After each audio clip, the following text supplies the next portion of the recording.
hype cycle is clear. Everyone's getting into various AI-related names from an investment thesis. How much are you thinking about future regulation within that investment opportunity? Sure. Thanks, Caroline. It's so good to be here. Thanks, Ed. It's a really terrific question. We think about it quite a bit. We're very early in the stages of discovering what regulation will look like and how that will impact the sector. However, I think in this particular case, there's going to be quite a bit of help to the government, provided to the government by the companies that are actually the major providers of AI services and products. Microsoft for one, OpenAI for another, in conjunction with Microsoft, are big proponents for government regulation. So I think you're going to see a somewhat symbiotic situation between commercial and government entities in terms of bringing proper, appropriate, and effective regulation to AI. But of course, it's a global question, and there's Masayoshi Son of SoftBank saying we're going to rule the world in terms of AI. I mean, a large part of his investment is in Arm Holdings, a UK company. Like, all of these things are global in nature. Is there sort of a race that's going on, or is US the dominant force? Does it matter from your investment thesis perspective? I would say there is a race going on, and I would say that's going to form part of how that guides regulation in terms of how it oversees AI's development. But at the end of the day, regulation is global in nature as well, as we're seeing in a variety of instances. So I think we'll see the various governing bodies come together to figure out how to oversee AI, at least in terms of Western nations, and then we'll see who's leading in the end.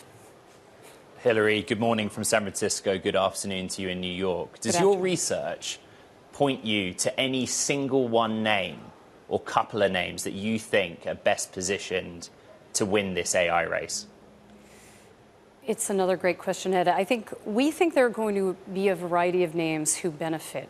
We are early on in the process, and so far, clearly NVIDIA and Microsoft have stood out in terms of AI leaders positioning their product lines early on for embedding AI services throughout and capitalizing on the AI opportunity. But there are a variety of them who are going to benefit up and down the chain. And I think what it comes down to is if a company has a unique and important data set, if they're embedded in their customers' processes and workflows, and if they're equipped to actually help customers deploy AI in a safe and efficient manner, they should win. And this is going to involve all hyperscale platforms, including clearly Microsoft, Amazon because of its incumbency in corporate networks, Google because of its deep history in AI ML, and also Oracle, who has an interesting play on AI. Hilary, we actually talk about Oracle much less than any of those names on this program, Bloomberg Technology, and it has just also hit a fresh record high.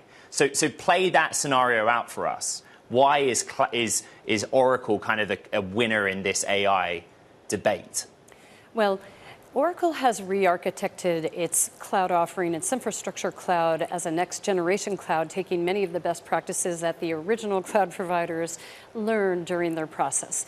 And it has a unique take on how it's architected that infrastructure with some, I'd call it, network-heavy capabilities, which should actually be quite valuable in AI, because I think we're going to have a period of proliferation of need of base infrastructure build out to accommodate the very high data volumes that AI will bring to us. I think Oracle will be well equipped to handle that, along with Microsoft and others.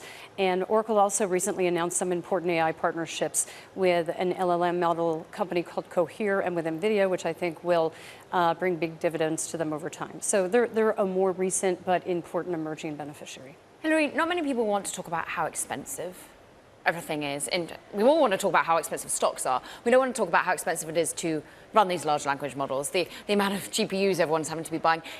Are these companies pricing it right at the moment? They seem to be making it up as they go along. Well, it's such an interesting question. They're thinking quite a bit about how to price it, and we're starting to see emerging pricing coming out in the marketplace. I think so far they're doing a good job in terms of pricing for AI-enabled services is actually quite high.